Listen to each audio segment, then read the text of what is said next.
Bhutan is often called the happiest country on earth. But in a time when happiness is packaged, sold, and optimized, I needed to understand what that really meant. My name is Anthony, a travel filmmaker invited by Gangtey Lodge, a quiet retreat surrounded by one of Bhutan's most iconic landscapes.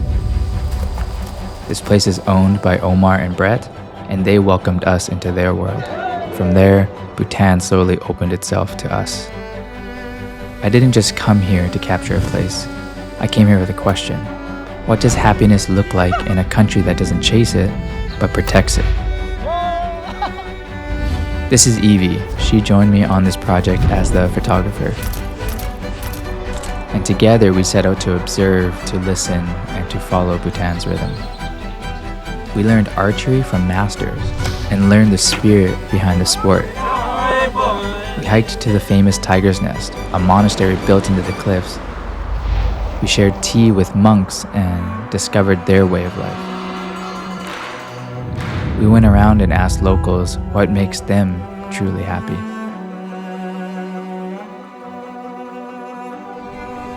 And in between everything we were filming, we found ourselves unwinding, almost without noticing, just by being there. In a world addicted to more, this place reminds us of enough. And this film is my search for what happiness really is.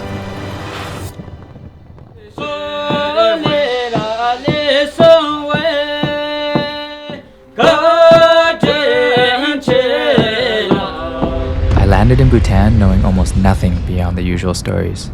Big mountains, smiling faces, and a slower way of life. But what's it actually like to arrive? To step into that quiet and really feel what's there? That's where the real journey begins. So welcome to one of the cabins here at Gangtey Lodge. As you can see, this view is insane. You got the valley, the mountains, the clouds, and then this room is just spectacular. This tub is the main feature, and you got a beautiful fireplace, bed, and you got a beautiful bathroom back there. And this is kind of just the 5-second tour, but this is what you're welcomed with right when you arrive. Gangtey Lodge is made up of 3 main buildings. The main lodge is the heart, a space designed for unwinding. Imagine a living room with enormous windows. It's got fireplaces, comfy seats, games, books, and a few tables for your meals. The other 2 buildings are where the suites are, connected by beautiful spacious corridors. And when you first arrive to Gangtey Lodge, you're welcomed with maybe the only sound you'll hear aside from nature.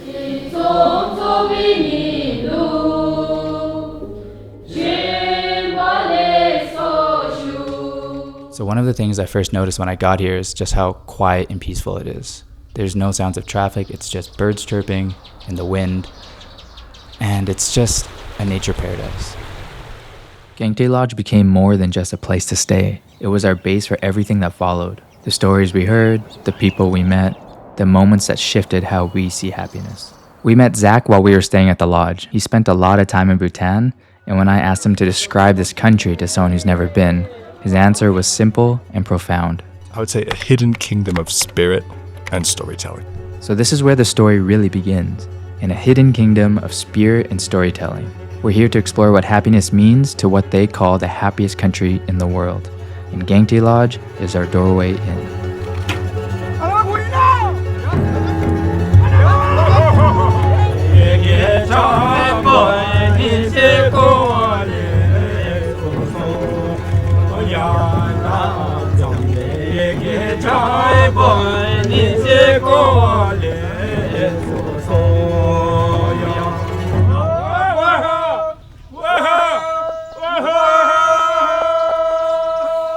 So one of my favorite things that I've been taught here in Bhutan were words that were spoken during my archery lessons.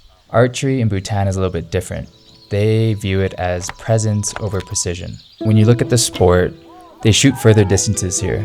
They shoot 140 meters or further, which is a distance that is longer than the Olympic standard.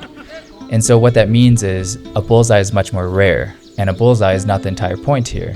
And while hitting a bullseye is nice, they talk more so about the intention of the shot and the spirit of the archer and the grace of the attempt.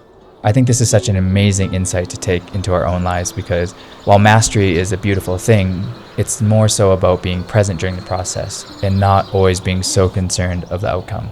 After you fully and released, it's up to you. And release. Yeah? It's up to you. Release. Okay. Right hand. Release. Oh. Where'd it go? I don't know. Put on. It's in front. Here is your air.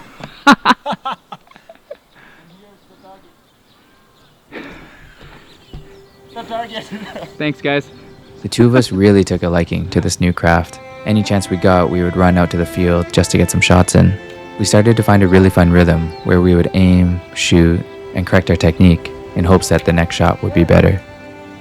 After many shots on target, over several days, some hitting near the target, most completely off, I could feel my mind struggling after missing the target so many times. And it got me thinking, if the national sport of Bhutan is archery, people around here must be masters of controlling their mind. And for us to understand this better, we sat with a monk. Our mind is untamed. Our mind is so much afflicted with the 5 poisons. We have the 5 poisons: desire, anger, delusion, pride, and envy. And these are the 5 poisons, and these are the very root cause of this suffering. One means or one way in order to not to have affliction with this 5 poison is meditations. So meditation, in generally, it is a means to tame our mind. Tame our mind to stay focused on the present. I felt like I observed so many different forms of meditation and presence as we spent time around the monks. Some nights we were invited into their evening prayers, drums, chants, rituals that echoed throughout the valley.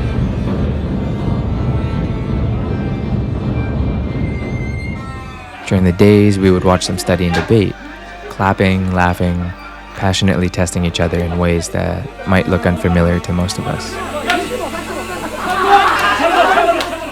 And then there were the lighter moments, a soccer match, monks versus locals. The field was alive with energy, no distractions, just play, joy, and community. I felt like happiness and joy weren't set aside for special occasions. They were kind of woven into the daily life here. And you don't just see that in the temples or on the soccer fields, you see that in the way that Bhutanese people welcome you. Which is how I met Tashi, one of the managers at Gangtey Lodge, and he told me something that explains this perfectly. Guests are God sent. If somebody knocks on your door, no matter he's a stranger, but you should consider him as a guest, and then you should never let that person go empty-handed or empty stomach. That sense of care that Tashi's talking about, it shows up everywhere, at the lodge, in village homes, and especially around food. One afternoon, we joined a momo cooking class. On the surface, a momo is just a dumpling, but the moment you sit down and you're folding the dough by hand, it becomes something else. Food here isn't rushed. It's not just fuel. It's a way of slowing down and talking, of sharing stories and connecting. And if there's one thing that I've learned from living on the road for nearly 10 years, it's that everywhere I've traveled, I've seen how stories bring people joy. And here, I realize that food is one of Bhutan's favorite ways to tell a story. So when I first came to Bhutan, I thought happiness was going to be this big, magical thing. And the more time that I've spent here, the more that I realize that it's not. It's small, it's ordinary, and that's what makes it powerful. My name is Chimi. I'm from Gangtey. There are few things that makes me happy. So all in all, simple things makes me happy. Like small things, small details that makes me happy. Like when I can achieve something that I really want, that makes me the happiest. And also, when I can make somebody smile, I'm the happiest person in that moment. And also, I do have, like my mom, when I can make her happy, it makes me happy. Mom's happiness is my happiness. I'm Pasang Doji and I'm from Gangtey. I stay on the way to the monastery down there. For me, if I help other, it's more happy for me. For me, my family connection, my wife, my 3 kids. So when I see them happy, I am happy. That is the reason why you can see that I am far away from home. I am by myself because I'm trying to work for them. I don't work for myself. So actually at the end of the day, I want to provide everything for my family. Nobody talked about wealth, nobody talked about status. For them, happiness was just serving others and taking joy in what they already had. In the beginning, I came here with a question. What does happiness look like in a place that doesn't chase it, but protects it? And now I feel like I know. They practice it every day. They practice being intentional, they practice being present in their families, in their food, and in their friendships.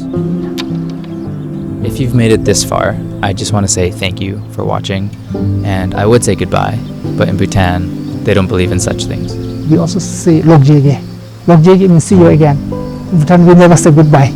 Goodbyes are forever, no? If goodbyes, then it's like we'll never see again.